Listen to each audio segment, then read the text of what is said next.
Bienvenidos a Café Budapest, el podcast del Juan de Mariana. En esta ocasión he invitado a Pedro López Arriba porque te debíamos una, Pedro. Pedro vino a la Universidad de Verano de 2022 en Málaga, de una excelente conferencia, una charla que no quedó grabada por un problema técnico. Entonces yo le ofrecí pues revivirla, ¿no? Hacer una revisión en nuestro podcast, en la cual yo, pues, en vez de conversar como suele ser habitual, lo que haré será pues darte un poco pie, ¿no? a que hagas tu exposición y te haré algunas preguntas al final de cada tramo y quizá haré un poco de abogado del diablo en otros momentos. ¿Qué tal, Pedro? Búscate buenos clientes siempre. Siempre, sí, buen cliente. Muy bien, muy contento de volver a encontrarnos después de la Universidad de Verano. Sí. Estuvo estupenda, dicho sea de paso. ¿Qué tal el verano? Bueno, el verano y las vacaciones nunca van mal, ¿no? Nunca van mal y siempre saben a poco. Esas cosas. Eres socio bibliotecario del Ateneo de Madrid. Sí, señor, ¿no? Sí, señor, en la actualidad. En la actualidad, y bueno, tienes mucho conocimiento, como ahora vamos a ver, pues en temas históricos, de derecho y demás. Vamos a dejar un poco de sorpresa para nuestros... Dejémoslo a la expectativa, sí. En la conferencia que diste en la Universidad de Verano hablaste de la Edad Media, que es un periodo muy largo, de 10 siglos, ¿no? Empieza en el siglo V con la caída del Imperio Romano de Occidente, termina en el siglo XV, bueno, se suele decir, ¿no? La caída de Constantinopla, los cañones turcos, aunque también he escuchado a veces que gente lo retrasa un poco al descubrimiento de América. Bueno, realmente el debate no es tanto por la caída de Constantinopla, si te fijas, que eso es importante no perderlo de vista, sino por la caída definitiva de Roma. Claro. Porque Constantinopla era el resto del Imperio Romano.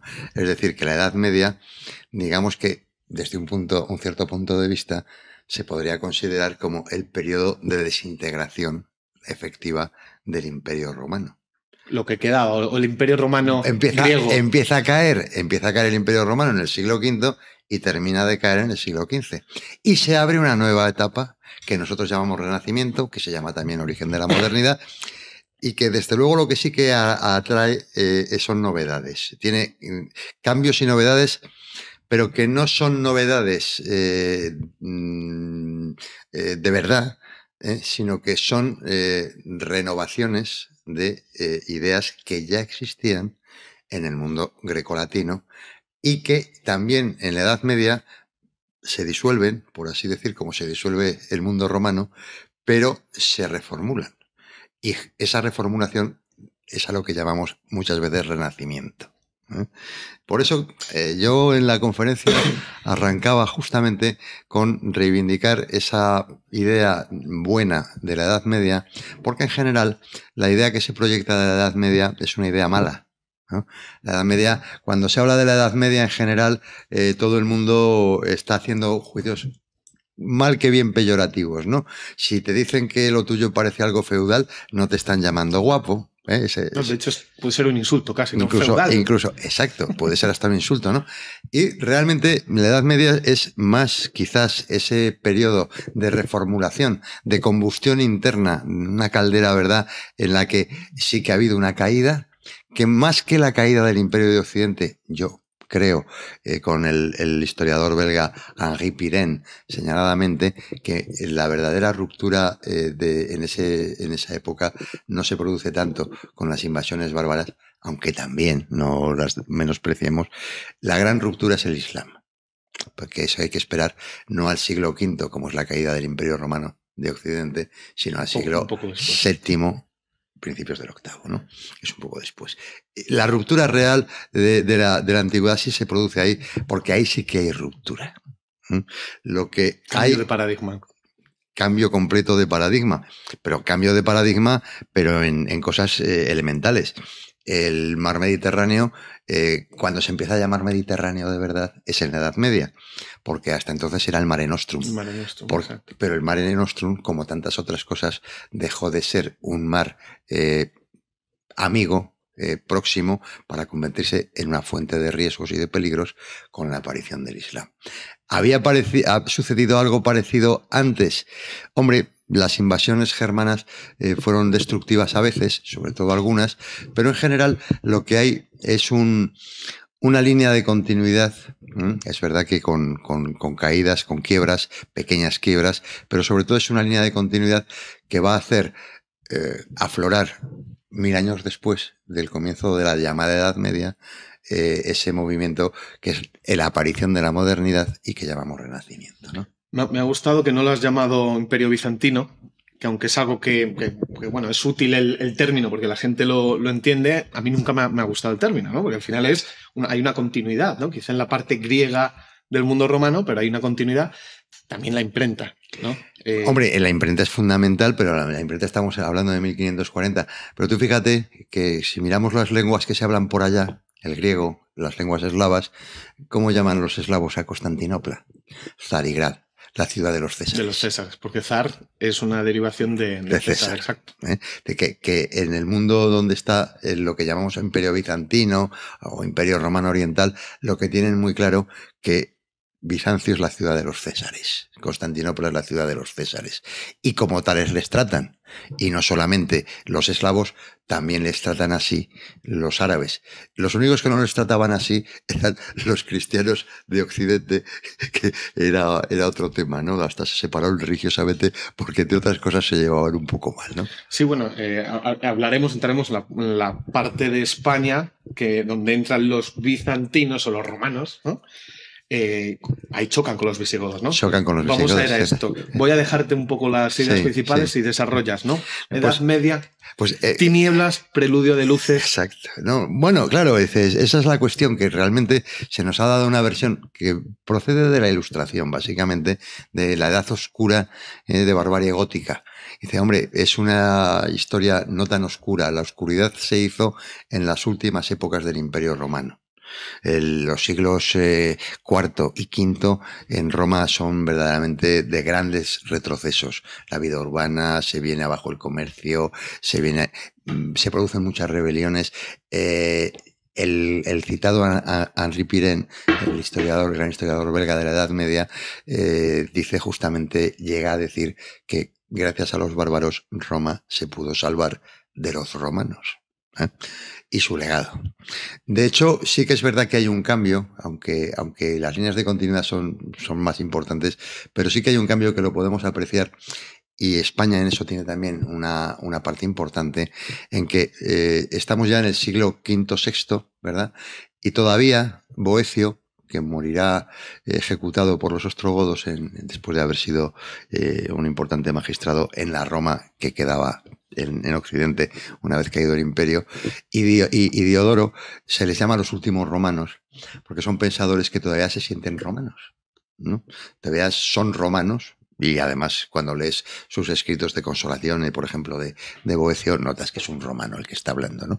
La siguiente generación, que ya es del siglo VI y siglo VII, está, entre otros, hay más, no es el único, pero es el más importante, San Isidoro de Sevilla. San Isidoro de Sevilla es ya de una nueva generación, ya no se siente romano. Ni él, ni seguramente ya todas las personas, tanto vulgares y corrientes como los destacados, es decir, los genios, y San Isidoro lo es, o los grandes dirigentes políticos y religiosos, ¿no? Reyes y tal, ya no se siente ninguno romano. Todavía a lo mejor los primeros visigodos en España se sienten que su autoridad procede de Roma, son delegados imperiales al servicio del gobernador imperial, pero ya tienen su propio reino cuando con San Isidoro, ¿no? Ya. ¿Crees que se consideraba visigodo? Se sienten visigodos, hispano-visigodos, más bien, porque el reino romano a la vez. Herederos y continuadores. Porque realmente la obra de San Isidoro de Sevilla, sobre todo las etimologías, es una obra trascendental en la historia de la humanidad. Las etimologías es el libro de consultas más importante que ha habido hasta la fecha. Durante casi 1000 años, las etimologías fueron de obligado estudio para cualquiera que quisiera saber algo de algo. Algo así como un Larousse, algo así como una enciclopedia británica, pero casi 900 años. Para que nos hagamos una idea, y según cita José Luis Avellán en su Historia del Pensamiento Español, la imprenta se inventa, decíamos hace un momento, en 1540 por Gutenberg. Desde que se inventa la imprenta hasta el año 1535, que más o menos no es exactamente la fecha, pero son las fechas en las que muere Erasmo de Rotterdam o Luis Vives o Tomás Moro, y los tres eran muy amigos, tuvo 10 ediciones las etimologías. 10 ediciones impresas.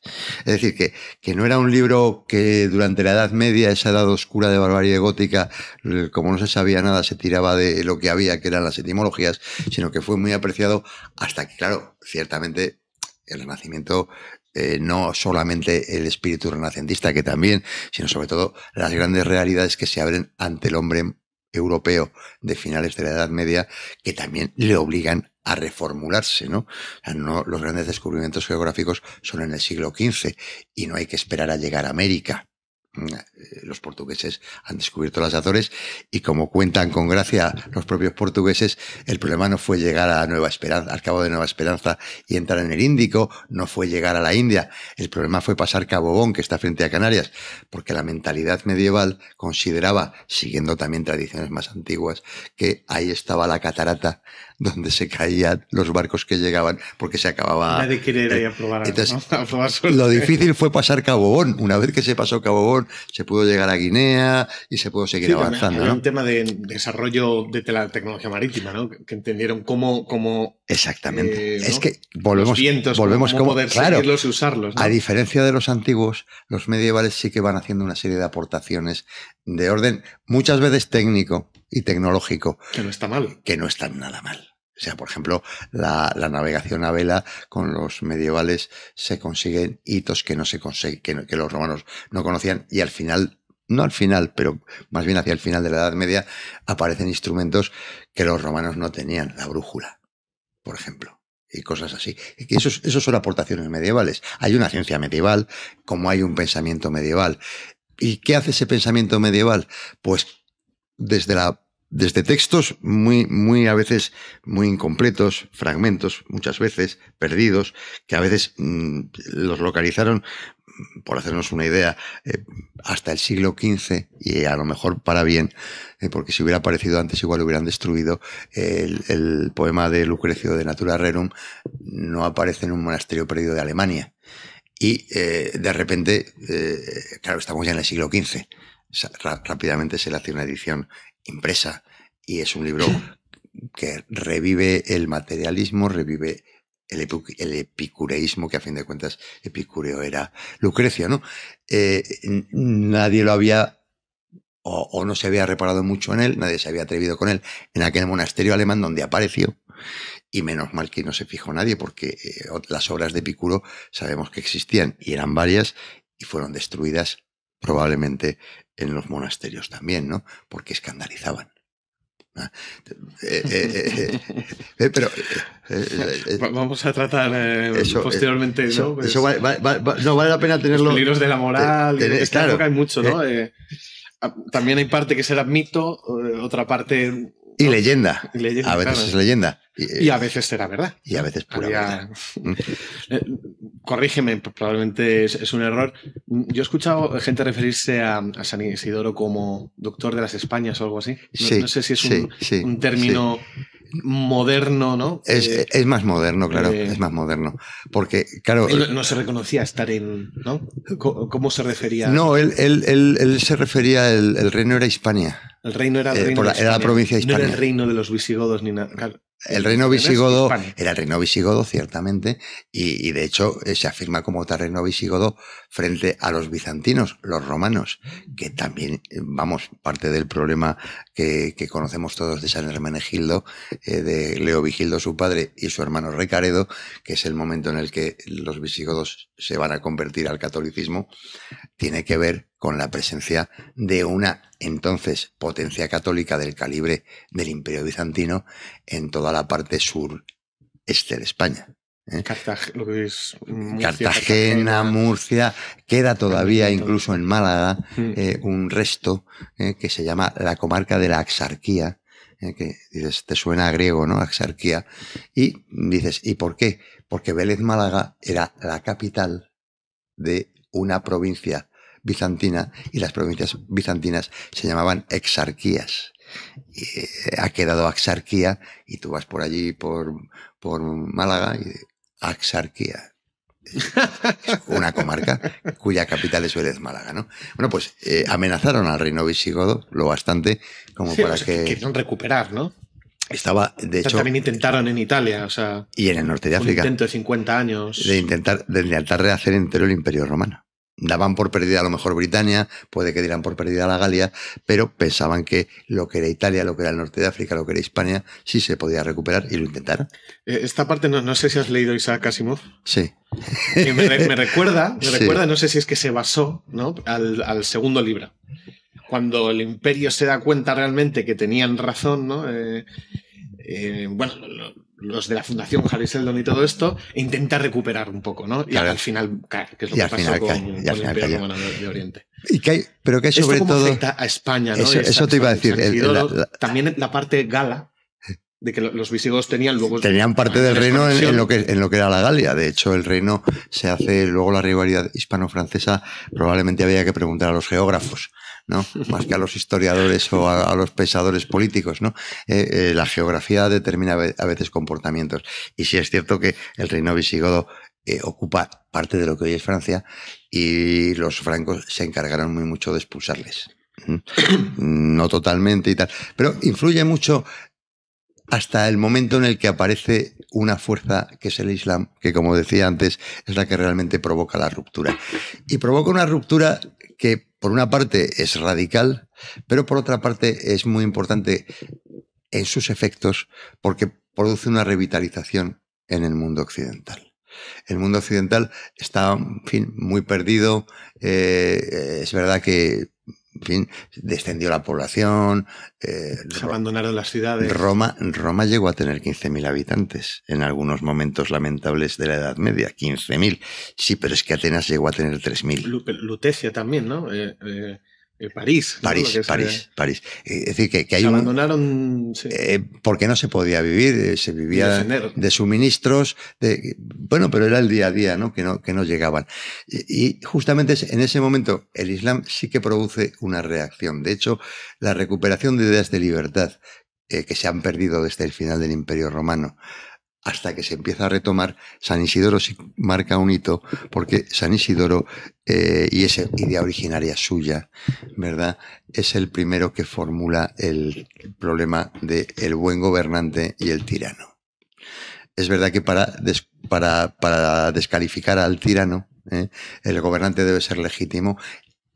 Él se mueve en unos esquemas intelectuales que no resultan conocidos, religiosos, profundamente religiosos. Él era obispo, ¿no? Y dice, pues tiene que respetar la ley natural, la ley de Dios, y tiene que respetar el derecho. Si no es así, no es un rey sino un tirano. Y aunque no llega a afirmar, como era luego la Escuela de Salamanca, ni el tiranicidio ni nada, lo que sí que está señalando es que la tiranía no es grata.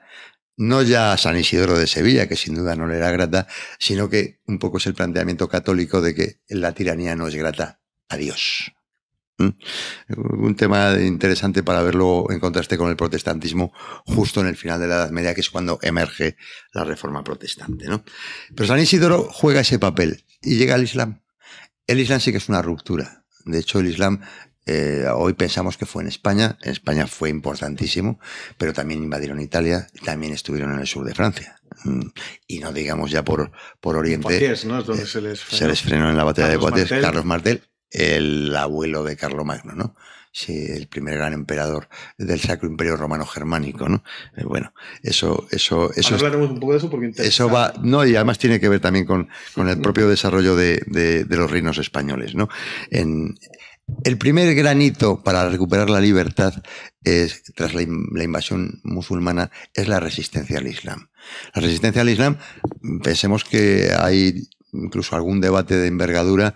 El Beato de Líbana es justamente un libro que contiene, y es muy bonito, pero no es un libro muy bonito, y contiene la imaginería que luego va a utilizar masivamente. Si vemos los dibujos del Beato y los capiteles y adornos de las iglesias románicas en todo el mundo, vemos que están, si no sacados directamente a veces, sino inspirados en el Beato de Líbana. Pero el Beato de Líbana, que es una edición del Apocalipsis de San Juan con un comentario. Y el comentario es un llamamiento a la lucha contra el Islam. El Beato de Líbana fue un libro que tú has citado a Carlos Martel, que será leído con mucho gusto en la corte francesa, de Carlomagno, que será muy alabado por el papado porque está apelando a no conciliar, a no rendirse, como proponían algunos obispos en muchos sitios, y se hizo. Es el primer granito en la recuperación de la libertad, mantener un espacio en el que la religión es la de siempre, la romana, el pensamiento es el de siempre, el romano, y no hemos cambiado gran cosa. Seguimos como podemos. Es verdad que desde una posición mala y peor que la que se tenía, pero se está recuperando los saberes. La Edad Media es una edad de progresiva iluminación, ¿no? Nace en la oscuridad, pero ya le viene impuesta, no la trae la Edad Media, y la Edad Media va a ser justamente ese esfuerzo de clarificación que tiene como primer granito el resistir la invasión del Islam. Déjame que te pregunte, veo una paradoja, ¿no? En la Alta Edad Media habitualmente se nos ha enseñado, o al menos así fue conmigo, ¿no? Me enseñaron, imagino que es cultura popular, se ve siempre al musulmán, ¿no? O al islam en general, pues como gente más refinada, con buenas telas, eran más ricos. Muy buena higiene, y que trajeron, ¿no? Fueron los que trajeron, digamos, los clásicos que habían sido un poco olvidados, los volvieron a reintroducir con el contacto, pues con el reino de Hispania, de los visigodos, el contacto con Francia y con Italia. Esto en la Alta Edad Media.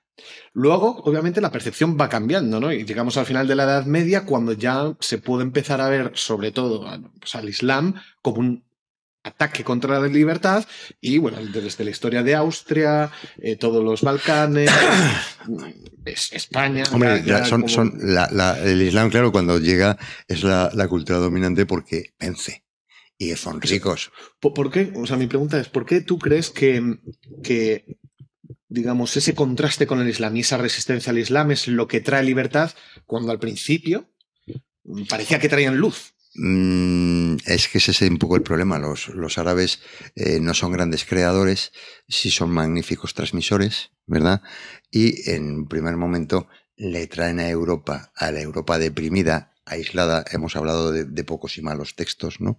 Les traen textos traducidos al árabe. Cuidado, que eso luego da sus problemas. Lo hemos comentado antes. Pero trae también riquezas que no se tenían, o sea, y son efectivamente los más avanzados, por así decir, ¿no? Pero la religión islámica tiene un problema, que no es tolerante. Y, de hecho, los cristianos, cuando han estado sometidos a los musulmanes, normalmente han tenido problemas. No solo los cristianos, también los judíos u otras minorías donde las haya, ¿no? Normalmente en Hispania les hacían pagar tributo por infieles si querían mantener la religión, y pese a todo se les perseguía. Como las juderías en el mundo árabe se asaltaban cada cierto tiempo, ¿no? Daba igual que pagasen impuestos y que fuesen consejeros del emir o del califa, de lo que fuese, daba igual. Luego te sacaron un poco y haré de abogado del diablo para que haya un poco de pero sí que es esa primera resistencia que, al desarrollarse como resistencia, va a abrir paso a la aparición de las instituciones que ya reconocemos como actuales. O sea, la aparición de los fueros. Estamos ya en el siglo XI, justamente, lo has marcado bien, es el final de la Alta Edad Media, esa edad que sería la parte más sombría, ¿no?, de la parte medieval, en la que incluso los árabes lucen más, ¿no? Porque fíjate que desde San Isidoro prácticamente en adelante no hay ningún autor destacable de gran envergadura en el mundo cristiano hasta el Gran Cambio. La gran revolución se produce en el siglo XI. Incluso hay quien ha hablado de un primer renacimiento en el siglo XI. Si pensamos en el siglo XI, es el siglo del Cid, en España. Es el siglo en el que el reino de Castilla se afianza y pasa de la línea del Duero a la línea del Tajo, con la conquista de Toledo en 1085 por el rey Alfonso VI. Importante porque uno de los primeros fueros, y que luego fue inspirador de otros muchos, es el fuero de Toledo, que inspiraría el fuero de Logroño, que inspiraría a su vez el fuero de Vizcaya. El movimiento foral es un movimiento muy generalizado en España y que trasciende a Hispania, mejor dicho, porque también coge a Portugal, ¿no? Pero que trasciende también las fronteras Son como pequeñas semillas que se van dando. Y que van fructificando y desarrollándose también en otros países. Y a continuación, ya en el siglo XII, empiezan a aparecer las cortes, los primeros órganos de representación que dices, hombre, eso ya me suena, eso ya más de ahora, ¿no? Pero ahí ha habido un proceso acumulativo. También han aparecido las universidades. Curiosamente, en las universidades, también a finales del siglo XI se funda la de Bolonia, ¿no? También es el siglo XI, en el que la primera cruzada reconquista Jerusalén y se produce ese gran cambio. Digamos que desde el siglo VII-VIII, Occidente está a la defensiva frente al Islam. El gran libro del momento es el Beato de Lébana, que es una llamada a la resistencia contra el Islam. Y en el siglo XI cambian las tornas. Europa recupera y inicia su expansión justamente con una primera cruzada que hace que el Mare Nostrum ya no sea tan de otros, ya sea también un poco nuestro de nuevo, ¿no? Y a partir de ahí ya sí que se va a desarrollar toda una serie de movimientos que sí que ya objetivamente, igual que en periodos anteriores, habría que investigar siempre un poco y quizás haya que matizar cosas, y estamos pasando muy deprisa, pero eso es inevitable.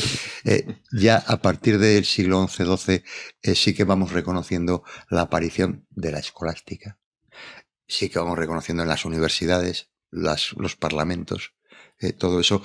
Los primeros también son en España, las Cortes de León. Las de León, ¿no? Son reconocidas ya como... 1188, siglo XII, no son las primeras. Se discute si las Cortes de Carrión de Castilla, que son algo anteriores, pero es verdad que aunque existían probablemente incipientes cosas parecidas, las primeras Cortes que además se legislan, se regulan, se reúnen periódicamente, son las de León. Le van a seguir rápidamente, bueno, Castilla desde luego, los más tardíos navarros y aragoneses, pero en todo caso también los portugueses tienen cortes y enseguida van a aparecer los Estados Generales de Francia, ya en el siglo XIII, el Parlamento inglés, siglo XIII-XIV, los Estados Generales, Carta Magna y todo esto, y todas esas cosas. Pero el origen, las primeras formulaciones de esas asambleas representativas del conjunto de la sociedad por estamentos, las cortes, o por los parlamentos, como les queramos llamar, nacen justo ahí.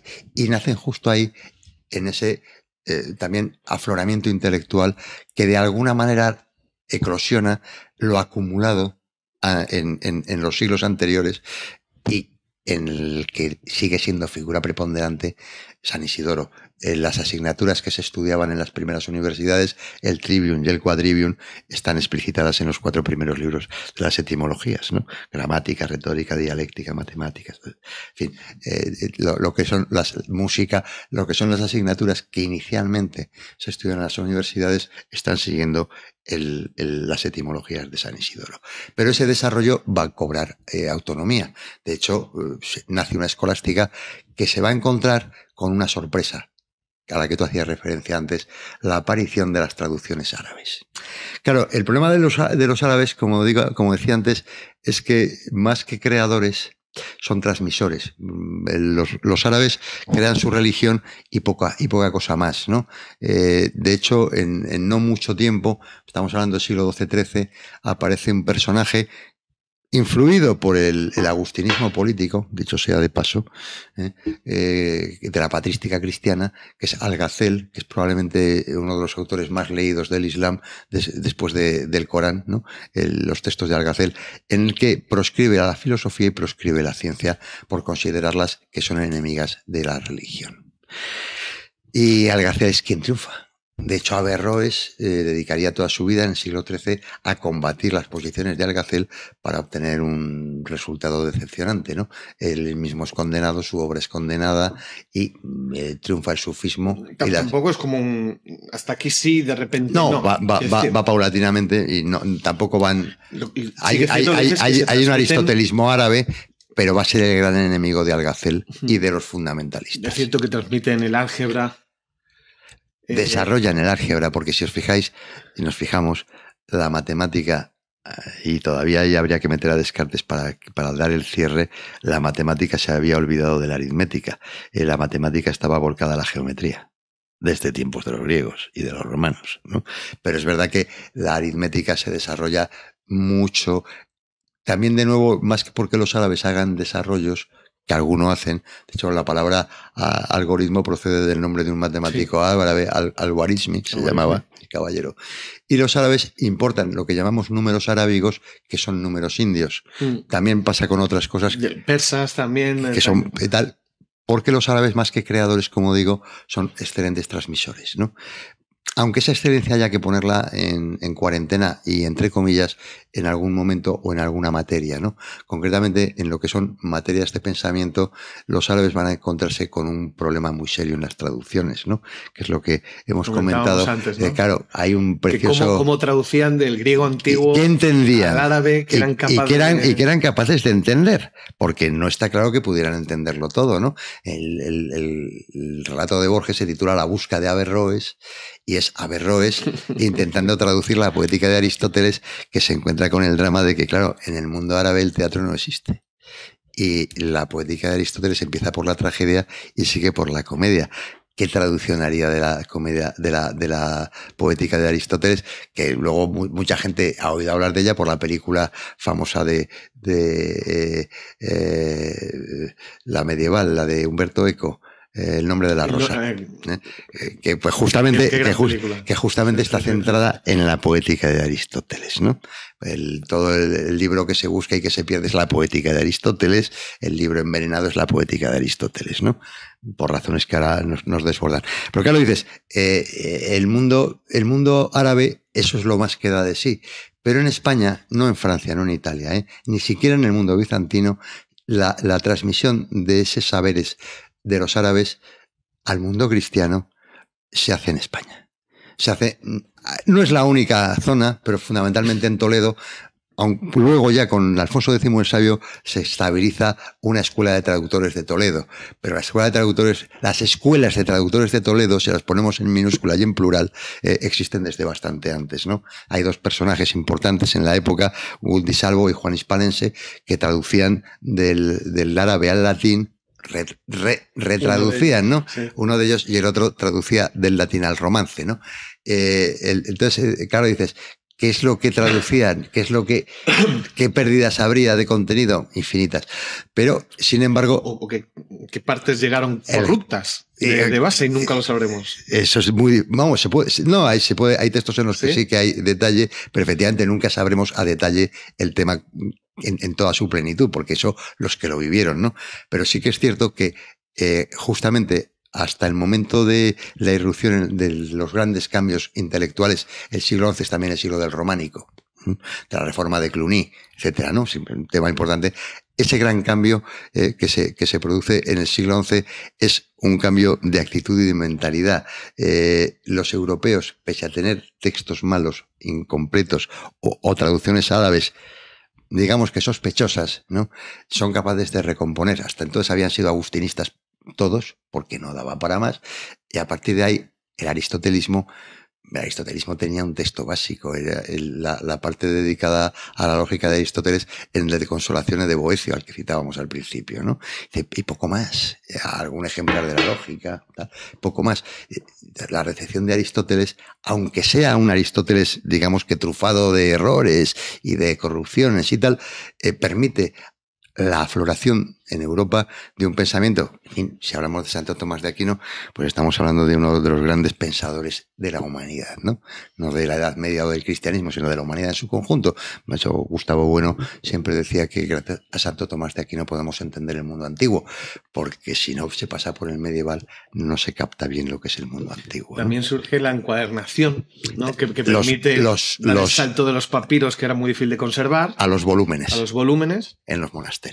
Que se podían transportar, conservar de otra forma. Y hacer copias sin pérdidas, porque cuando llevas papeles sueltos es peor. Sí, ¿no? Que los llevas encuadernados, no se te escapa ninguno salvo que se arranque una página. Has mencionado las cruzadas, ¿no? Sí. Claro. Las cruzadas es, digamos, ese cambio de paradigma de no, ahora son los cristianos los que pasan a la ofensiva. Pasan a la ofensiva, y quizás son culpables. no las únicas, ¿no? Hay más, ¿no? Ahora diremos la Inquisición, que es posterior. Pero no, está la época, los mitos, ¿no? En contra de la Edad Media, ¿no? Como este periodo oscuro de tinieblas y demás, las cruzadas juegan un factor clave, ¿no? Porque ahí siempre se imagina al cruzado o al monje que iba ahí, ¿no? Como gente poco educada, brutos, ¿no? Y que se encuentran con un mundo mucho más desarrollado y cometen atrocidades, ¿no? La primera cruzada tuvo éxito, la segunda un desastre, el resto... Y el resto más o menos. Ya no eran ni en Tierra Santa, muchas de ellas, ¿no? Alguna fue, sí. En la ciudad de los zares, ¿no? y alguna en Francia, en el sur de Francia. Sí. Efectivamente. Entonces, ¿crees que es injusto? O sea, ¿de dónde crees que queda esta idea, ¿no? de oscurantismo? Sí que es cierto que es un periodo muy grande, que hay momentos en la ilustración oscuros, pero son... La ilustración tiene la idea de que, vamos, lo decía Voltaire, la infame es la Iglesia. Entonces, la Edad Media, para los protestantes, es el triunfo católico, con lo cual la miran mal. Para los más ateizantes del mundo católico, como Voltaire, es el gran momento horrendo en el que la religión tiene de verdad un peso que hoy no tiene ciertamente, pero que ya había empezado a perder en tiempos de la Ilustración.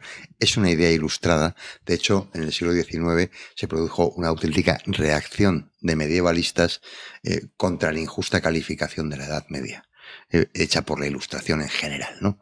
La Edad Media, si vemos, por ejemplo, por citar un caso concreto y español, el discurso de Jovellanos de elogio a Carlos III, que se puede encontrar sin problemas en Internet, la caracterización que hace la Edad Media es profundamente, no ya injusta, que también, sobre todo es profundamente errónea, ¿eh? Porque no te enteras de nada. Si no te tienes clara la Edad Media, sobre todo esa idea de recuperación cultural, que no es recuperación de textos, o no es solo eso, es también recuperación de toda una mentalidad y de toda una idea en el que, como hemos dicho, hitos como la resistencia al Islam, la aparición de los fueros y la aparición de las cortes o asambleas parlamentarias, son hitos que no sé si se podría decir que son avances en la libertad, pero desde luego fueron retrocesos en el autoritarismo. Eso no hay duda. Esto es lo curioso, ¿no? Porque cuando pensamos en el rey que hacía lo que quería, el rey tirano, esto sucede después de la Edad Media. Sucede después. Los reyes en la Edad Media tenían sus limitaciones. Ningún rey en la Edad Media podía ser tirano. O era muy difícil, ¿no? Podía darse el caso, y de hecho hay algún caso, pero en general los reyes tenían limitaciones serias al poder. Primero porque tenían también a la Iglesia detrás que les vigilaba, pero también los propios súbditos tenían derechos que, llegado el caso, hacían valer. Por eso es inestable la Edad Media, por eso hay rebeliones que hacían valer, llegado el caso, con la fuerza de las armas. Había una protoseparación de poderes. Incluso el imperio de la Edad Media no es ni el romano, que era muy centralizado, ni es los reyes posteriores, ¿no? Era un imperio muy descentralizado. Para que te hagas idea, se hacía el chiste cuando yo era más joven de que, fíjate cómo eran los antiguos, los medievales, que Robin Hood se rebeló porque le querían cobrar el 10%. Y aquí pagamos el IVA del 21%. Sí, claro. Esta es otra, ¿no? Estamos hablando de mitos de la Edad Media, pero podríamos hablar también de mitos como, ¿no?, lo de Robin Hood, que en realidad... Es también un mito medieval, Claro. Sí, claro, pero eran el poder, ¿no? Eran el rey, el poder político, digamos, que le robaba a los pobres, ¿no? Y él intentaba evitar eso, ¿no? Ahora se ve como que no. Que bueno, el rey podía ser bueno, porque no es lo mismo Ricardo Corazón de León que su hermano Juan Sin Tierra, ¿no? Ahí están los dos arquetipos. ¿No? Exacto. Pero bueno, todo eso es en el fondo esa recuperación no solo de lo cultural, sino de la tradición de libertad que inaugura en su momento el mundo griego, ¿no? Es esa recuperación que es la que nos interesa a estos efectos y que se va a seguir desarrollando durante el final de la Edad Media, que ya empieza a ser más que luminoso. La Europa de finales del siglo XIV ya es una Europa muy diferente no ya del arranque de la Edad Media, sino del propio final del Imperio Romano, ¿no? Se ha recuperado no solamente la tradición, la Edad Media ha hecho también grandes aportaciones tecnológicas, concretamente hablábamos antes de las de náutica, pero también, la arquitectura, también de construcción, ¿no? Pensemos el mundo románico todavía tiene el nombre y se inspira mucho en lo romano, pero el gótico sí que es una revolución arquitectónica, ¿no? De calibre. Sí, pues medio punto. Y pasas a las ojivas. Puedes ir más vertical. Claro. Es decir, que encuentran soluciones tecnológicas. Por ejemplo, una cosa que no pasa en el mundo antiguo tanto, o muy poco, y que es muy de la Edad Media y del Renacimiento, la aparición de las ingenierías. ¿Qué es el ingeniero? Pues no es un teórico, exactamente, no es un practicón, exactamente, junta las dos cosas, y la ingeniería es uno de los grandes éxitos. La ingeniería es, por ejemplo, lo que estábamos hablando de la construcción naval, cómo se mejora. Mientras que los árabes en el Mediterráneo se limitan a seguir con las viejas galeras que vienen de los tiempos de los romanos y de los griegos, ¿no? Sí, los fenicios, ¿no? La galera, ¿no? La galera ha sido un barco que ha dado un rendimiento colosal, por lo menos 5 o 6 mil años, ¿no? Pero empiezan a aparecer, pues eso, los bergantines, ya barcos que pueden ir a vela, solo. Todo eso es cambios tecnológicos de envergadura, que no solamente implican una mejora constructiva naval, sino que implican toda una teoría detrás de desarrollos matemáticos, de desarrollos de física, que están preparando algo que va a salir el Renacimiento. También en el pensamiento pasa eso. No solamente aparece la obra de Santo Tomás de Aquino, no solamente se produce el gran debate entre la escolástica franciscana y la de los dominicos. Ahí aparece la Inquisición, estamos en los siglos XIII-XIV con las Inquisiciones cuando aparecen, y va a aparecer en el momento final con la caída de la Segunda Roma, Bizancio, o el descubrimiento de América. Yo también ahí tengo mis dudas de cuál sería el momento más trascendente, entendiendo las razones de ambos. Era un tal Keller, Cellarius exactamente, el que hizo en el siglo XVII, un historiador alemán, tanto menor, pero que tuvo el éxito de ponerlo de la antigua media moderna y contemporánea, ¿no? Probablemente la caracterización de Cellarius no es muy correcta. Tampoco sería a lo mejor tan correcta coger 1492, y hay razones para ambas, ¿no? Aunque probablemente, siendo españoles, nos parecería probablemente más justo que fuera... Sí. Pero estamos en todo caso en la segunda mitad del siglo XV. No solo siendo por ser españoles o ¿no? gente que nos vea desde Hispanoamérica. Yo escuchaba Neil deGrasse Tyson, que es un astrónomo muy famoso.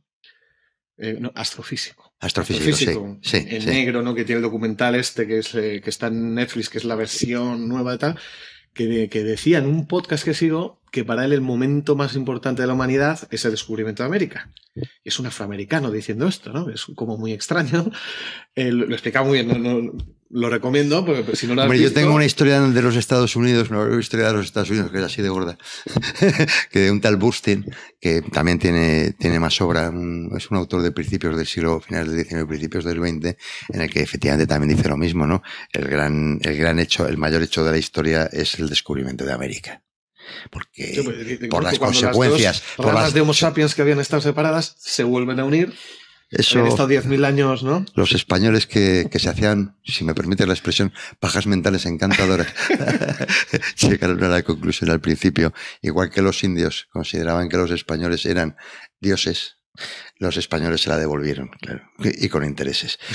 Les consideraron los descendientes de las 10 tribus perdidas de Israel. Sí, no, era alguna de las... que tiene su miga.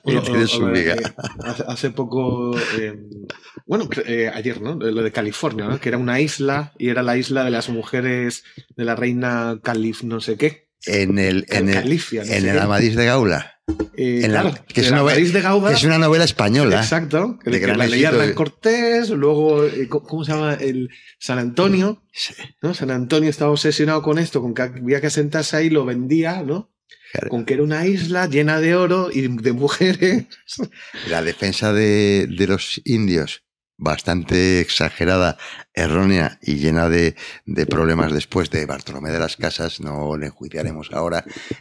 Justamente él es el inspirador de esa idea de que a los indios hay que respetarles más que a los negros o que a otros, porque son los descendientes de las 10 tribus perdidas de Israel. De una en concreto, ¿no? Decía, no. Que había una tribu perdida. No, son 10, claro. Las tribus que van a Nínive, cuando Nínive es arrasada, desaparecen de la historia y solo quedan 2 tribus, la de Judá y la de Benjamín, con una gens de la tribu de Leví que daban los Leví, que son los sacerdotales. Jueces, sacerdotales. Eso es lo que queda de el viejo reino de Israel, y 10 tribus se han perdido. Siempre sale, ¿no? Los de Etiopía, los de por aquí, por allá. Los judíos falasa de Etiopía, tal. Los de Nigeria, pero ese es otro tema también. Pero eso sería otro tema, ¿no? Pero justamente la defensa, tal cual la va a hacer después en la contienda de Valladolid, ¿no? Bartolomé de las Casas nace de considerar que los indios son los descendientes de las 10 tribus perdidas de Israel. Hay razones, además, no muy demenciales para afirmarlo, ¿eh? O sea, pero bueno, no es el tema del debate, que estamos hablando de la recuperación de la libertad. De los mormones. La Biblia esta de John... ¿cómo? Sí, los mormones, John Smith. Que piensan que... Sí, pero desconfía de los mormones siempre. Porque la Biblia de John Smith no dice nada ni de la Biblia, ni de... No, pero que es el libro... No, perdona. De las tribus que llegó antes sí, de... No, es la Biblia del rey Jacobo. O sea que lo que nos quiso decir el señor Smith es que cuando Dios regala una Biblia, regala la del rey Jacobo, lo cual lo único que nos habla es de las preferencias bibliográficas de Dios. Es una cosa pintoresca del señor Smith, ¿no?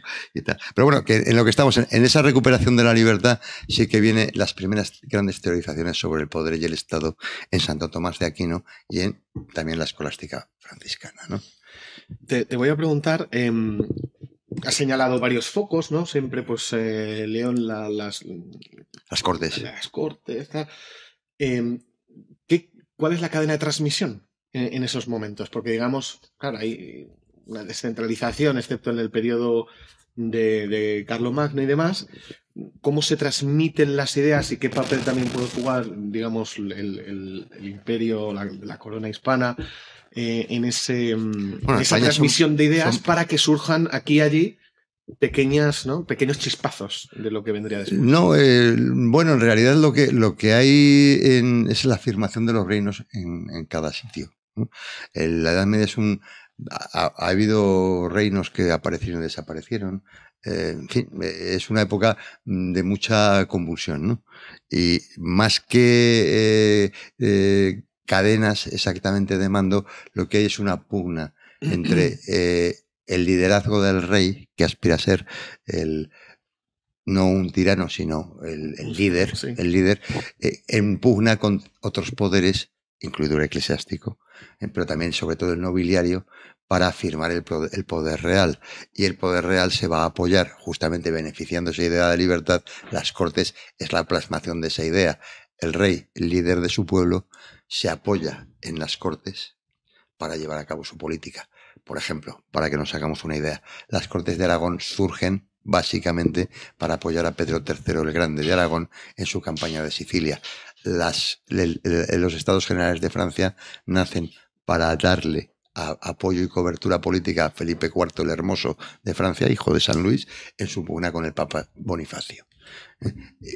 Las Cortes, el Parlamento. No entramos ni en la guerra de los 100 años, ¿no? O de los 100. Es un poquito más, ¿no? Sí. Pero vamos, eso ya está muy avanzado todo, ¿no? Pero también, efectivamente, en la guerra de los 100 años nos vamos a encontrar con que los reyes de Francia y los reyes de Inglaterra están buscando para su política militar el apoyo del Parlamento inglés y de los Estados Generales de Francia. Que realmente hay toda un desarrollo, no tanto de cadenas de mando como de asentamiento de sociedades que curiosamente van a morir todos esos planteamientos en torno al siglo XV, XVI, con la irrupción del Renacimiento, que va a hacer que el rey deje de ser un aspirante a líder para convertirse en un sol, en un centro, en un... pero no solamente en el mundo hispánico, sino en todas partes, también con sus pequeños problemas adicionales que justificarán la teorización de la Escuela de Salamanca, pero en esa misma línea que vemos que viene de San Isidoro, que pasa por Santo Tomás de Aquino y por la escolástica franciscana también, de cuidado, el buen gobernante y el tirano. Y el tirano, en principio, por decirlo con palabras de la Escuela de Salamanca, no es grato a Dios. No es lo que los protestantes tendrían otra conceptuación, ¿no? Pero en el mundo católico es esa, y justamente son esos avances en libertad que dices, ¿se puede hacer mejor y más? Pues probablemente pudieran haber hecho más y mejor, no lo sé. Luego es la realidad como es. Luis Vives, por ejemplo, lo tiene muy claro, ¿no? Dice, señores, el mundo no está para gollerías. La recuperación del mundo grecolatino en cuanto a libertad tiene limitaciones. Estamos en una época en que los monarcas tienden a ser más que líderes ya monarcas absolutos, ¿no? Es verdad que en España serían donde menos absoluta fue la monarquía, ¿no? Pero bueno, también tendía, ¿no? A serlo. Dice, lo único que queda es asegurarnos de que el gobernante no sea tiránico ni despótico, que va a ser justamente el hilo que va a coger la Escuela de Salamanca para distinguir con precisión y nitidez en sus principales autores, Suárez, Juan de Mariana y algunos otros, ¿no? De la tiranía frente a la resistencia al tirano. Y ahí nacerá incluso la mentalidad de el tiranicidio, la resistencia a la opresión, que es teorizado por ellos. Y luego será acogido por los pensadores protestantes, porque el mundo del protestantismo, ese sí que fue un retroceso. Y llegamos pues a la última parte, ¿no? de tu charla original y de esta conversación, ¿no? que hemos intentado dar un toque diferente, que es la parte del renacimiento, ¿no? Cuando llega ese renacimiento, esa luz que ha ido germinando con las semillas que había aquí y allá. Y te voy a hacer una pregunta un poco retadora. ¿Hubo renacimiento en España? Hombre, ese es un tema que se ha debatido. Ortega y Gasset lo negaba. En general, toda la historiografía alemana de orientación luterana básicamente lo niega, porque el protestantismo consideró que el Renacimiento es fundamentalmente la reforma protestante. El hecho de que en España hayan sido tratadistas extranjeros más que autores propios los que desarrollaran esto hizo que Ortega y Gasset, también imbuido por sus maestros alemanes, cuestionara la existencia no ya solo del Renacimiento español, sino incluso de la Ilustración española. Pero sin entrar en esos detalles que nos perdemos, sí que hay un gran cambio en el siglo XV. En el siglo XV han pasado muchas cosas en el mundo y algunas además extraordinarias, realmente. Se han empezado las exploraciones oceánicas. Y se ha descubierto que muchas de las creencias que había respecto a los mares, los océanos y tal, no eran correctas. Se ha descubierto también grandes técnicas nuevas, ha aparecido la artillería. En la aparición de la artillería, alguno pensará que tiene una componente únicamente militar. Yo diré que la tiene esencialmente militar, pero no es únicamente militar. Si nos fijamos, los cuerpos de artillería los vemos ligados a grandes sabios de la física. El Carnot, el famoso autor de física francés, pues su abuelo o su padre, no me acuerdo ahora, Lazare Carnot, es el organizador, el artillero, el organizador del ejército de la Revolución Francesa. Los artilleros manejaban mucho las matemáticas, ¿no? Bueno, hay todos esos cambios que de repente nos encontramos que incluso desde la propia óptica de la vida estrictamente militar se producen cambios científicos y tecnológicos de mucho alcance. La ciencia moderna sí que empieza, o sea, con Paracelso, para entendernos, la química deja de ser alquimia. O ya no es solo alquimia, ¿no? Como también otras ciencias se empiezan a desarrollar. Se empieza a estudiar la botánica, se empieza a estudiar como no se había estudiado, ¿no?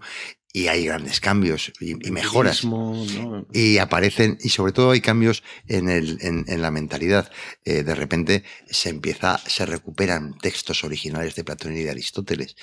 De verdad, cuando huyen de Bizancio muchos sabios y de repente se dan cuenta de que habían estado trabajando toda la Edad Media con un material, digamos, que de ínfima calidad, pese a los desarrollos que habían sido capaces de sacar de esos materiales, pues Santo Tomás o la escolástica franciscana, dominicos y franciscanos, ¿no? Que son los grandes escolásticos. Se subestima también esto de la artillería, ¿no? Bueno, militar, pero es que la artillería cambia también cómo se organiza la sociedad en el sentido de ya no te puedes esconder detrás de una muralla. Por ejemplo. O de un castillo, ya no tiene sentido y es un cambio considerable. ¿no? Los ejércitos se han de reformular.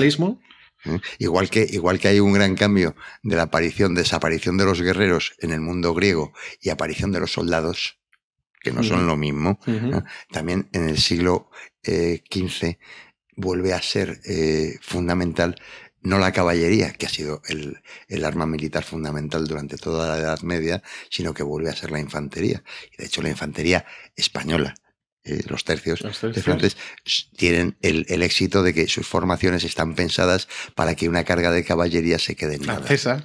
Nada. Preferiblemente francesa, que eran los que tenían tradicionalmente la mejor caballería. Una carga de caballería realmente pierda eficacia, no sea determinante en una batalla. Por lo tanto, también cambia la extracción social del ejército. Es decir, que los cambios... Que ya no necesita ser un noble, ¿no? Que es el que puede permitirse el caballo, el mantenimiento, la armadura. Piqueros para las líneas de fuera y arcabuceros para las de dentro. Y esto empezó, yo creo, con los ingleses también, ¿no? Con los arqueros, con el arco largo. Hombre, que todos hemos visto, me parece que es Enrique V, ¿no? De Inglaterra, la tragedia de Shakespeare, bueno, el drama de Shakespeare, con aquella famosa que nos recordaremos todos. Yo estuve allí el día de San Crispín, ¿no? Que la hemos oído todos alguna vez, una preciosa invocación, ¿no? De no queremos luchar con hombres que no quieran luchar con nosotros, sino que solo queremos estar con los que estén dispuestos a decir con orgullo dentro de unos años: yo estuve allí el día de San Crispín. La batalla de Azincourt, que fue una derrota colosal. Los franceses tuvieron con los ingleses muy mala suerte, porque con tropas muy inferiores, pero buenos arqueros, los ingleses les barrieron todas las veces que se enfrentaron en campo abierto, aunque finalmente la guerra la ganan los franceses por varias razones que no es el momento ahora de meterse, pero ciertas cosas, pero son cosas bonitas, ¿no? De recordar, porque luego todos hemos visto la película como mínimo, si no en teatro, y la arenga de Enrique V en la batalla de Azincourt, pues el día de San Crispín, muchos les sonará, ¿no? Porque dice: yo estuve allí el día de San Crispín, ¿no? Que fue el día 26 de junio, me parece que es el día de San Crispín, pero por ahí será. O de julio, quizás. Bueno. Surge el protestantismo. Claro, el gran cambio es Aquí que... tienes una tesis muy interesante. Al aparecer el Renacimiento, es verdad que se produce un ayornamiento general en Europa. Un alemán, curiosamente, Nicolás de Cusa, obispo, tiene una obra que se hizo muy famosa porque se escribe justamente cuando nace la imprenta y se difundió muchísimo, la Docta Ignorancia. Nicolás de Cusa llega a la conclusión de que toda la sabiduría medieval no vale gran cosa, ¿no? Es la docta ignorancia. Los hombres que han sido trascendentales no tienen nada que ver con el mundo del estudio. Gutenberg, que ha inventado la imprenta, desde luego lo que no ha sido es un sabio, en el sentido en que lo podía ser un escolástico. Colón o los navegantes portugueses, Vasco de Gama, no son gente que podamos decir que viene de esa sabiduría, de esa docta ignorancia. Los matemáticos, tal, no son personajes que procedan del mundo que se considera de la sabiduría, sino que la sabiduría lo que nos da es la docta ignorancia. Eso no es que el libro tuviera mucha influencia, tuvo una gran difusión, y es verdad que justamente el que va a escribir no mucho después, porque el elogio de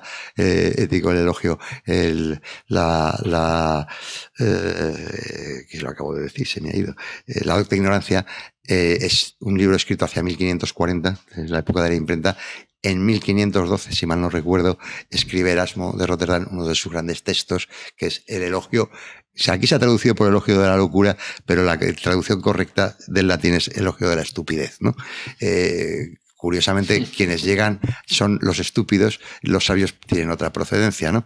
El libro de Erasmo pues tuvo tanta circulación, probablemente más que la obra de Nicolás de Cusa, pero si nos fijamos, abre y cierra justo ese momento inicial del Renacimiento en el que afloran grandes ideas ante las que digamos que los sectores más conservadores, más reaccionarios, tradicionalistas, les produce un gran rechazo. Son los protoprotestantes, por así decir, que reniegan. Hay toda una tradición de comunismo religioso, Escotado lo ha estudiado bien, ¿no? Justamente esas herejías, los lolardos, los cátaros, todos los que queramos decir, y más, que son movimientos protocomunistas escandalizados de el lujo del clero, las riquezas de los poderosos, etcétera. Las bulas, ¿no? Bueno, las bulas era una forma un tanto, ¿verdad?, bárbara de comprarte el paraíso a base de dinero, ¿no? Financiarse. Y al mismo tiempo de financiarte, claro. Para el otro se le estaba dando el paraíso. Entonces, ante todo eso, bueno, la exhibición de desnudos en la pintura y en la escultura, de nuevo, que les escandalizaba, vamos, Lutero no soportaba ver una estatua clásica. Era una cosa terrorífica. Y Calvino no digamos, ¿no? De hecho, parte del problema de los protestantes es la destrucción de imágenes, ¿no? Son iconoclastas como otros herejes anteriormente, ¿no? Claro, el protestantismo significa una reacción terrorífica. Si vemos el mundo católico, que es todo el mundo inicialmente, hombre, se ha visto con grandes crisis. Pensemos en la guerra de los 100 años que tú mencionabas antes, ¿no? Claro, la guerra de los 100 años, los dos contendientes rezan al mismo Dios pidiéndole lo mismo, la aniquilación del contrario. De hecho, Santa Juana de Arco, la gran santa francesa, pues casi da la impresión de que matar ingleses debe ser grato a Dios, porque la santidad de Santa Juana de Arco es la de la resistencia contra los ingleses, ¿no? A lo mejor en lo de que matar ingleses es grato a Dios tenía razón. No entraré yo ahora. Yo soy más de lo de franceses, pero bien, estaría más. Pero es cierto que eso provoca una honda crisis en lo que se llamaba la cristiandad, ¿no? Que es un poco el concepto en el que se maneja toda la Edad Media. Es el pueblo de Dios de creyentes que no tiene identificación territorial, que no tiene, hombre, tiene la autoridad del Papa, pero no es una autoridad efectiva. La cristiandad va a su aire. No llega a todos lados tampoco. Tal, pero es la cristiandad la que se mueve. Lo que se rompe con la Reforma Protestante, o mejor dicho, se certifica la ruptura con la Reforma Protestante, es de la cristiandad, que seguramente se ha quebrado con la Guerra de los 100 años y con el destierro de los papas a Aviñón. Recordemos que hay a la vez en algún momento 3 papas y se dedican, obviamente, a excomulgarse unos a otros, ¿no? Que, en fin, el papa, ¿no? Esas cosas, ¿no? Claro, es que el protestantismo da un giro. Con el protestantismo se intentó hacer alguna conciliación, pero es imposible. Para Lutero o para Calvino, el papa es el anticristo. Pues no hay posibilidad de acuerdo, ¿no? Si te manejas en esos esquemas, no cabe término medio, es lo contrario. Y es un poco reacción tremenda ante esos grandes cambios, ¿no? Hegel, lo comentábamos ahora, bueno, hace un momento, ¿no?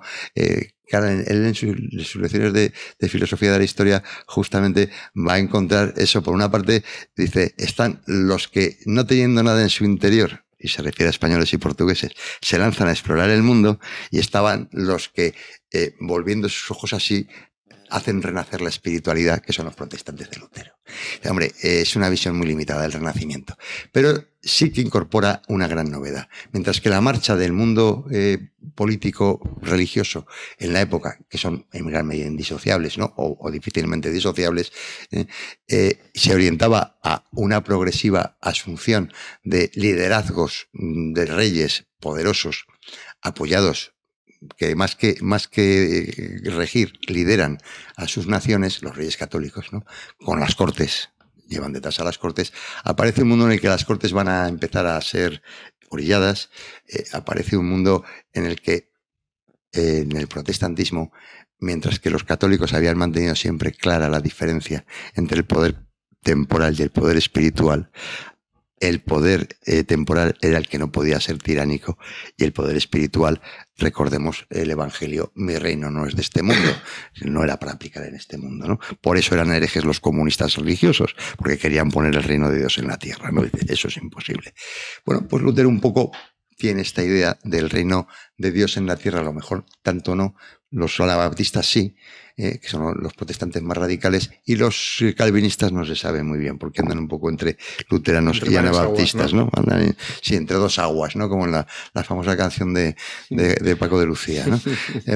Claro, ellos terminan cayendo en justamente aquello que en los orígenes de la Edad Media había dado lugar a la lucha o la primera gran resistencia en la libertad, y es que, de la libertad, ¿no? Es que volvemos al esquema musulmán con los protestantes. El rey, el príncipe, no solamente es el jefe político, sino que también es el jefe religioso. De manera que si tú desobedeces al rey, no solamente estás cometiendo un delito, sino que estás cometiendo un pecado. las dos cosas. Bueno, la línea del protestantismo evidentemente es muy antirrenacentista y lleva a las conceptuaciones del el poder absoluto y la tiranía de los protestantes, para los que la tiranía no es un problema. Los hombres tienen muchos pecados, pecan constantemente, se merecen el castigo de Dios siempre y sistemáticamente. Pues una manera que tiene Dios de castigarles es enviándole a gobernantes despóticos y tiránicos. La tiranía es perfectamente válida. Tú no te puedes sublevar contra el tirano, porque si tienes un tirano será porque has pecado. Mientras que en el mundo católico, y esa va a ser la gran línea que a partir de Luis Vives, que es el primer teórico, porque lo que hemos comentado antes, esto mismo está en cierto modo ya en San Isidoro de Sevilla, pero de un modo muy pobre, muy incipiente, enunciado simplemente, ¿no? Quien lo va a empezar a desarrollar en serio es Luis Vives. Luis Vives, que nace en Valencia. Valenciano, sí. Familia judía. Bueno, y perseguida por la Inquisición hasta extremos que causan realmente sorpresa, ¿eh? Voy a plantear algunas, claro, dudas. Y sin embargo, un católico de primera. Claro, es que son estas paradojas que creo que puedes al menos aportar tu punto de vista. Claro, Luis Vives tiene que irse, ¿no? Tiene que irse. Bueno, es el padre que le manda a París a estudiar. París, luego Flandes, luego Inglaterra, tiene esta trayectoria, tiene estos contactos, ¿no? Y no vuelve a España. A España viene alguna vez, pero de paso. Valencia creo que no la pisa nunca, ¿no? Desde pánico le daba. Claro. Es que, bueno, al padre le ejecutaron, a los hermanos le ejecutaron y a la madre la desenterraron para quemarla. Entonces, claro, ¿cómo podemos decir, ¿no? que esta intolerancia, ¿no? Que se le achaca a la Edad Media y que está pasando, aparece la Inquisición y demás, ¿cómo podemos decir que, digamos, el mundo católico es el que se mantiene, o sobre más todo con la contrarreforma, a las ideas de libertad, a estas ideas de libertad, cuando al propio Luis Vives le hicieron la vida imposible? No pudo ni regresar. Sin embargo, el primero, no, sí pudo regresar, pero no lo considero conveniente. Vino alguna vez. Claro, fíjate que este se escribe con el emperador. Es amigo de Adriano de Utrecht, que fue inquisidor general y luego papa. De hecho, las primeras grandes reconvenciones contra el protestantismo desde el punto de vista católico están en la correspondencia de Luis Vives con su amigo, el papa Adriano de Utrecht. El que le podía, de hecho... No fue él el que condenó al padre a muerte. El que condenó al padre a muerte, el inquisidor general, vamos, cuando condenan al padre a muerte, es Alonso Manrique, que era sobrino del poeta de Jorge Manrique. También era un erasmista destacado. Y siendo inquisidor general, le decía a Luis Vives, oye, ven cuando quieras a España. Y Luis Vives decía no, gracias. No por si acaso. No, no se fiaba de y todo. Y por Valencia menos, ¿no? Que allí mi familia tiene muchos enemigos y seguro que me deduce alguno, ¿no? Pero claro, sí, causan asombro. La persecución religiosa en ocasiones causa asombro. Pero si nos causa asombro, deberíamos pensar en lo que fue la persecución religiosa en la Alemania protestante, en la Inglaterra protestante o en la Escandinavia protestante. Brujas, al mismo tiempo, ¿no? Al mismo tiempo, las brujas es un pequeño capítulo porque los católicos son los principales receptores. Por ejemplo, los jesuitas, y estamos ya hablando de la orden en la que va a darse los grandes desarrollos, porque la Escuela de Salamanca tiene una primera fase dominica y luego una jesuita, ¿no?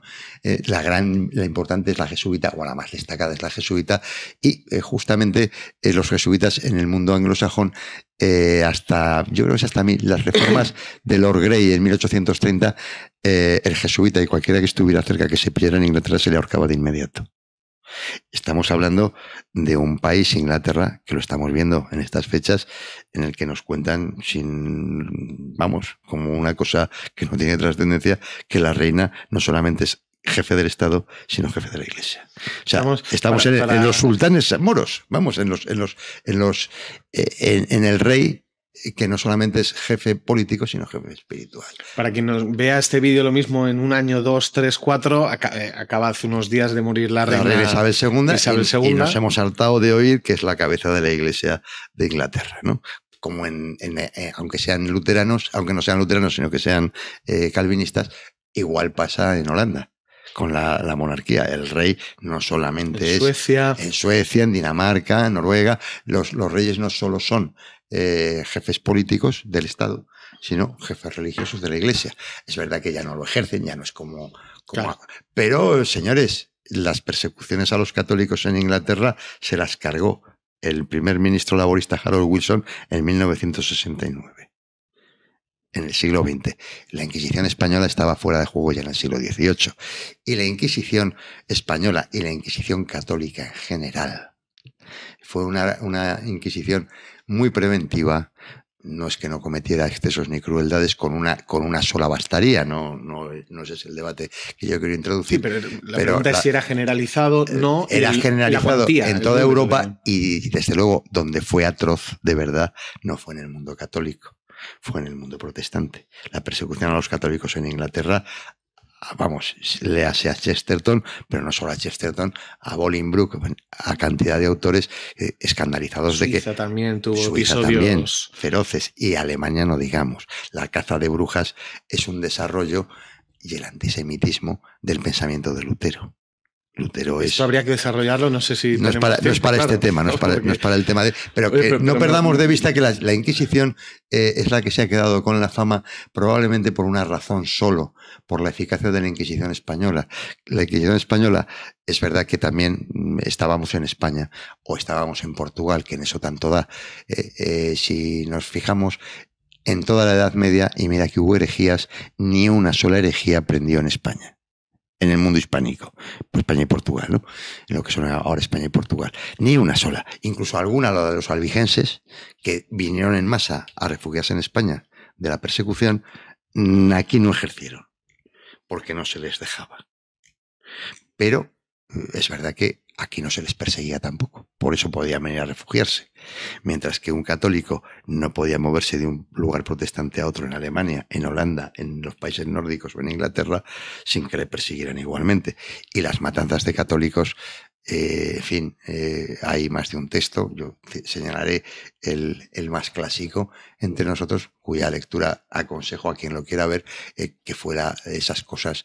En el mundo protestante está el clásico de Julián Juderías, la leyenda negra antiespañola, ¿no? El texto de 1916. Dices, es que la persecución de los católicos en el mundo protestante sí que debería causar alarma. Francia tiene una situación especial en eso, porque Francia estuvo a punto de ser un reino calvinista, en un tris.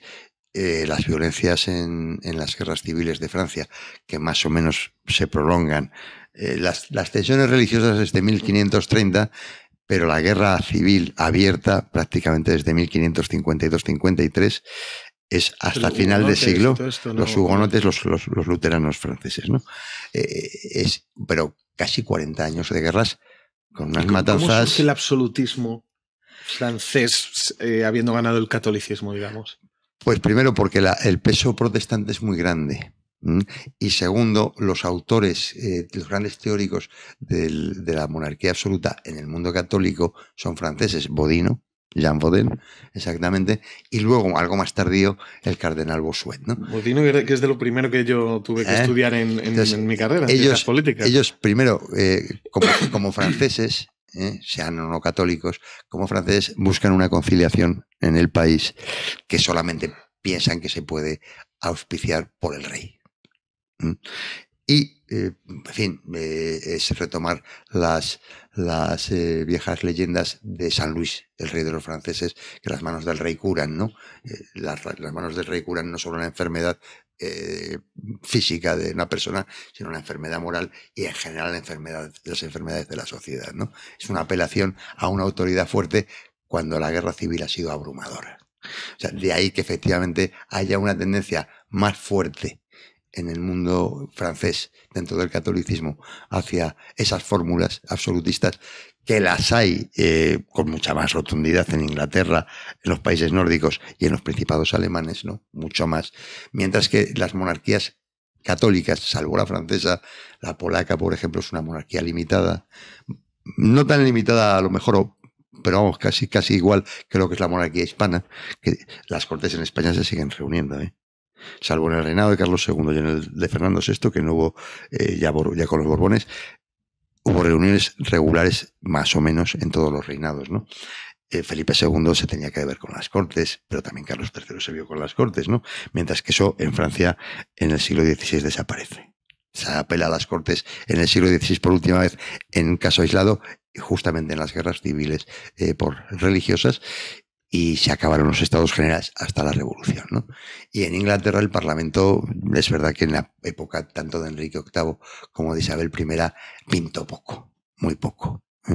Lo revitalizaba Carlos I Estuardo y así le fue, ¿no? Que le cortaron la cabeza al del Parlamento, ¿no? Así que el problema es que el protestantismo lleva implícita una recuperación de la ideología política más reaccionaria que cabe, que es la de confundir el poder temporal y el espiritual para hacer del rey absoluto realmente un tirano.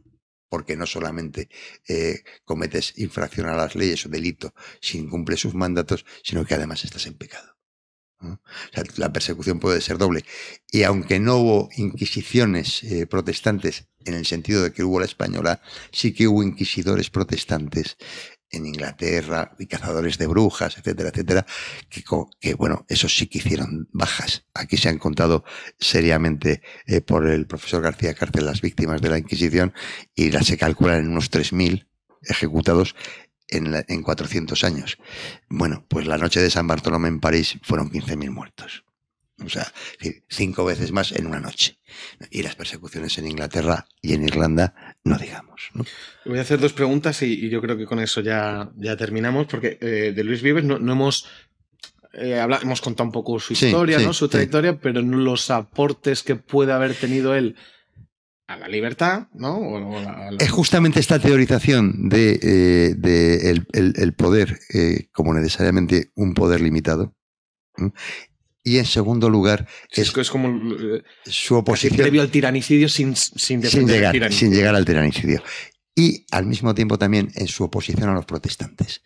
Para los católicos, una de las cosas que más les escandalizaban del protestantismo era la doctrina de la predestinación. Es verdad que hubo también doctrina de la predestinación católica, pero muy minoritaria. Mientras que los que fueron muy minoritarios fueron los contrarios a la predestinación en el mundo protestante. En general, el mundo protestante es partidario de la predestinación. Eso causaba auténtico escándalo en autores como Luis Vives. Su correspondencia, a la que aludía antes con Adriano Dutres, precisamente denuncia que el protestantismo es un traje muy estrecho para nuestra época y para nuestro modo de ver el mundo. No, con eso no se va a ningún lado, es un desastre. Y además niegan la libertad, ¿no? Entonces, Luis Vives sí que está sentando toda una serie de principios, incluso en materias científicas, ¿no? Luis Vives, por ejemplo, tiene una obra que me parece importante, la más importante casi, de Disciplinis, en el que pega un revisado a todas las ciencias y saberes de su época. Por ejemplo, le quita la primacía a la teología, ¿no?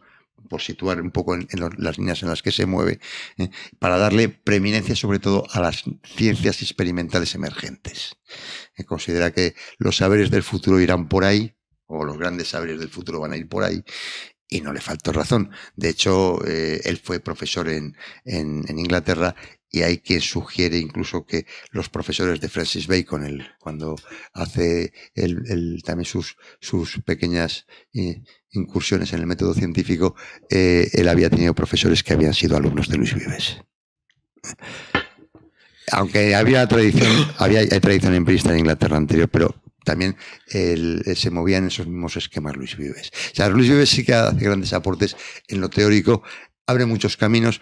Ortega y Gasset, curiosamente, también decía que el primer gran intelectual serio de Europa es Juan Luis Vives. También he escuchado que se le puede considerar, como dices, que abre muchos caminos. Bueno, hemos visto caminos que son como proto-liberales, si se me permite. También he escuchado que abrió caminos hacia, digamos, la intervención del poder político en la sociedad. Con su el tratado del socorro a los pobres. De la ayuda del socorro a los pobres, sí. Exacto, ¿no? Sube en latino, sube, ¿no? Sí. Claro. Hasta he escuchado que es como también precursor de los estados de bienestar. Lo he escuchado. No sé si es muy arriesgado, si se lo puede tomar así, bueno, si tiene sentido no, o sí, no. Sí tendría sentido, porque el problema que tienen en Brujas, que es donde él vivía, y se casó y tal. También con una... ¿Era Brujas español en este momento? Era, claro, Flandes era Flandes español. Claro, él estaba en España. Que no quedaba en la parte... No sabía. No, y todavía Flandes estaba unido con... Estamos en tiempos de Carlos I. Vives muere hacia 1539-1540, o sea que todavía está todo aquello sin problemas en manos del rey Carlos I, ¿no? El tema de Vives con el socorro a los pobres es que las guerras religiosas en Europa con la Reforma Protestante fueron atroces. Generaron un gran número de refugiados y Brujas se vio también con esos problemas. Entonces Vives hace un brillante tratado, el Tratado del Socorro a los Pobres, que no es tanto un tratado teórico, aunque luego le dio forma también en una segunda edición, pero la primera edición que hace son en el mismo año las dos, ¿no? Parece que estamos hablando de 1520 y algo, después de la Guerra Campesina de Alemania, sería 1524-25 seguramente, ¿no? No, señores, hay que hacer un programa de atención y socorro a los pobres en la ciudad de Brujas, y lo diseña él. Y consiste en ver quién necesita ayuda, quién no la necesita. Que tenían que demostrarlo, ¿no? Que sí. Y cuánto tiempo tiene que tenerla. Porque si lo que no puede ser es que alguien viva de eso. Eso es una ayuda para encontrar sustento. Es decir, que aunque hace un primer... Condicional y temporal.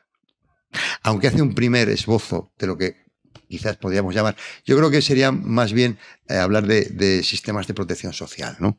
Lo que es precursor, que en parte es una componente también del estado de bienestar, el sistema de protección social, pero no son exactamente lo mismo, ¿no? No tienen por qué. No tienen por qué, ¿no? O sea, el primer gran sistema de protección social moderno es el de Alemán de Bismarck y no se le puede llamar exactamente un estado de bienestar, ¿no? Pues lo que hace Vives es ese primer programa, que es la primera edición del Tratado de Socorro a los Pobres, para que el Ayuntamiento de Brujas, que lo adoptó y lo aplicó. Sí, es cierto que era a nivel municipal. Sí, esto es algo que a muchos liberales les gustará. Sí, seguro. Pero funcionó. Lo verán mal. Y funcionó. Lo que le lleva a finales del mismo año que sale esa primera edición, ¿no? A hacer una más reflexionada y más meditada, en la que entran estos juicios también, sus juicios sobre la propiedad, los anabaptistas y parte de los calvinistas tienen tendencias filocomunistas, religiosas, traer el paraíso a la tierra y estas cosas, ¿no?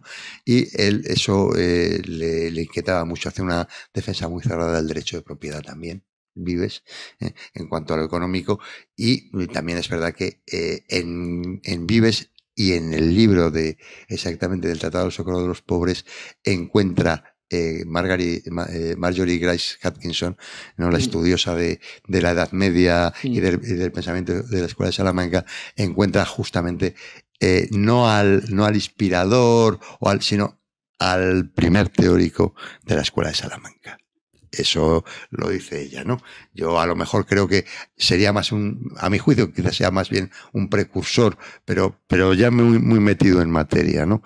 De hecho, un poco también te lo comentaba antes de empezar, quien salva a Vives cuando se produce ya la gran ruptura con el mundo protestante y la Inquisición pone en el índice de las obras de los autores católicos dudosos, Erasmo de Rotterdam, íntimo amigo y maestro de Luis Vives, y su obra Menuda cuadrilla, ¿no? El trío era... Guillermo de Ockham, Erasmo de Rotterdam, Tomás Moro. No, Tomás Moro, no, Ockham no.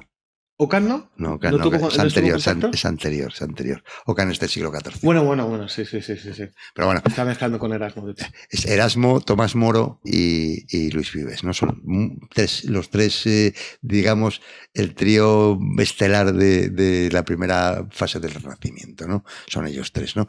Y pues Vives, Marjorie Grace Atkinson encuentra en la defensa de la propiedad ese primer aporte de apelación a la libertad que va a desarrollar la Escuela de Salamanca, tanto en su primera parte, la dominica, como sobre todo en la más importante a mi juicio, que es la de los jesuitas. Bueno, pues vamos a terminar metiéndonos en el avispero y cerramos, ¿no? Pero con algo de sangre ya, ¿no? La ética protestante, ¿no? Has comentado, pues, el protestantismo, ¿no? Un desastre, que tenga la libertad, etc. Sin embargo, la percepción habitual es que... Es al revés. Claro, eso se debe a un norteamericano muy brillante, el fundador me parece cómo se llama la sociología funcional, el funcionalismo sociológico, Talcott Parsons. Porque Max Weber no escribió nunca un libro titulado la ética protestante y el espíritu del capitalismo. Eso fue una recopilación. Talcott Parsons fue alumno directo de Max Weber. Le dirigió la tesis doctoral, amaba y admiraba a su maestro. Y cuando muere Max Weber, él, que también era un protestante, en fin, hombre de Nueva Inglaterra, y yo creo que era unitario además, ni siquiera trinitario, o sea que procedía del anabaptismo, ¿no?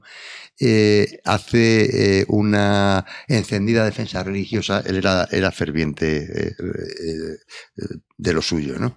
De su iglesia, y recoge una serie de textos sobre religión de Max Weber.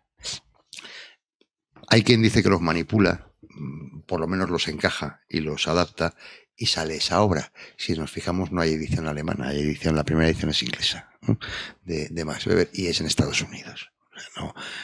Y claro, es una lectura, pues hombre, bueno, eso dice Talcott Parsons, que decía Max Weber.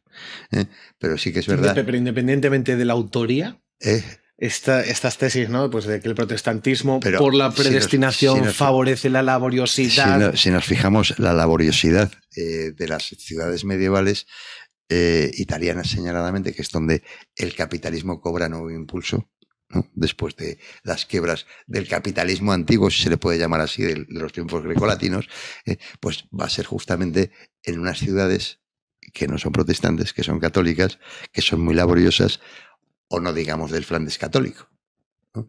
Que también pasa igual. Se producen grandes desarrollos. Y sin embargo, vemos que el protestantismo, incluso en los sitios ricos, trajo... Es verdad que luego Holanda recuperaría y tal, pero de entrada lo que trajo fue un poco el desastre, ¿no? Y es ciertamente el protestantismo como ética, yo no sé si a lo largo del siglo XIX en Estados Unidos, de la mano de algún autor como Emerson y del trascendentalismo, puede significar una ética del trabajo, del esfuerzo y tal, pero desde luego la ética luterana no, y la ética de Calvino tampoco. Es verdad que hay un libro de la autoría de un autor tan prestigioso como Max Weber con ese título, aunque sí es importante decir que no lo hizo Max Weber, porque luego vienen errores. Y, hombre, Talcott Parsons no hay que perder de vista que era un ferviente protestante, ¿no? Estas cosas también hay que saberlas situar. Yo creo que el mundo católico, y la prueba está en que los franceses no creo que puedan ser reputados de vagos exactamente. A lo mejor los alemanes les consideran un poco vagos, pero bueno. No, y son católicos. No, ciertamente. Sí, los bávaros. Y los bávaros en Alemania, los austriacos, son católicos, etcétera, ¿no? Es decir, que cuidado, que la ética protestante, a ver si lo que ocurre es que las potencias católicas, primero la España de Carlos I y Felipe II, fueron derrotadas por Francia e Inglaterra en su momento, y la siguiente potencia católica, Francia, fue derrotada por Inglaterra. A lo mejor eso explica mucho mejor el éxito propagandístico del protestantismo. Hay que sus virtudes. El Gustavo Bonismo, ¿no? Ahí lo he visto. Ostras, pues vaya viaje, Pedro, nos hemos pegado, ¿no? Vaya paseo. Vaya paseo, ¿no? De Carlomagno, Max Weber. Sí. Hemos dado un buen salto, pero yo creo que, oye, hemos ido... Pasado por Luis Vives. Al final, claro, son 10 siglos. Y hemos ido picando por aquí y por allá. Hombre, yo sí quisiera eso, remacharle, que perdamos de vista, porque no es que sea injusta, que lo es, no es porque sea realmente demencial, que lo es, sino sobre todo porque es profundamente errónea. Y no es bueno moverse con errores esa idea de considerar a la Edad Media edad oscura de barbarie gótica. Es un gran esfuerzo de recuperación intelectual que rindió frutos muy superiores a la mera recuperación de la cultura grecolatina, ¿no?